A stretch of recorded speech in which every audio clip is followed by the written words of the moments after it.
nagtiwala lang daw ng malupit yung owner. Yun. Tapos,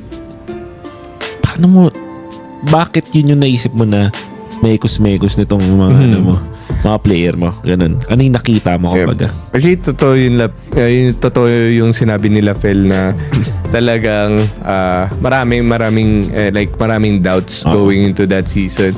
Maybe let's start with Innocent. Oo. Si trinay out ko rin siya. Like, hindi siya yung basta-basta kinuha ko na lang. Okay. Kasi gusto ko rin makita how he comes and paano ba yung attitude niya outside of the game even in a short amount of time. And to be honest, hindi lang rin siya yung trinay out ko at that time. Okay.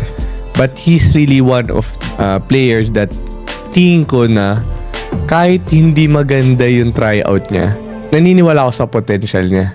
And there was another tryout rin na nag-stand out talaga. Nag-stand out sa tryout. Ang ganda ng performance and ang ganda ng comms and kahit yung boss namin napahanga. And there was Innocent. So, at that point, tinatanong ko nung boss namin, patayan mo to, ang galing-galing. Bakit mas gusto mo si Innocent?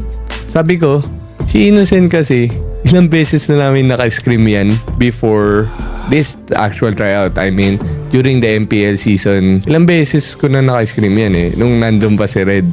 Sabi ko, alam ko na kung paano gumalo to Alam ko rin kung gaano kataas yung potential niya. And I really feel that hindi lang niya nakukuha pa yung spotlight na kailangan niya.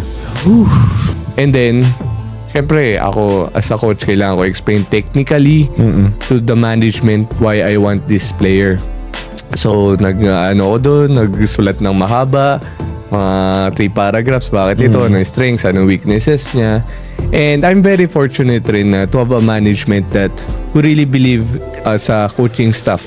And for me, it's very important to success of a club, the management and coaching staff relationship. And yes, at the end of the day, napapayag ko rin sila na si Innocent yung kun namin and they really gave yung trust naman sa akin. Talaga nagtiwala rin ko kay Innocent kasi alam ko talaga na kaya niya Papunta siya sa team na magko-complement yung strength niya and mako-cover yung weaknesses niya. Talagang magsha-shine.